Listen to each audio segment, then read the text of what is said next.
ওকে, so আমার makeup almost done, but আমার favourite জিনিসটা তো আমি এখন ইউজ করিনি, ব্লাশ। আমি এবার ব্লাশ ইউজ করব, কারণ এটা আমার সব থেকে ফেভারিট পার্ট। মানে আমার সব থেকে ভালো লাগে যে আমার চিকবোনস দুটো একটু পিঙ্কিশ হয়ে যাবে, ইউনো।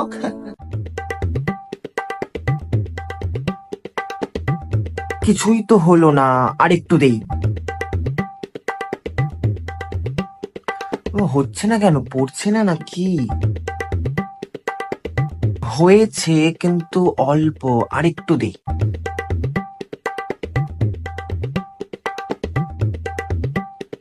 এই গালটা একটু বেশি পড়ে গেছে, আই থিঙ্ক।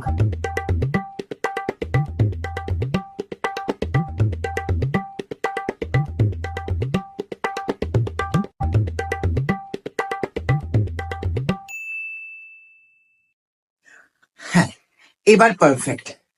তাহলে এবার বেরোনো যাক।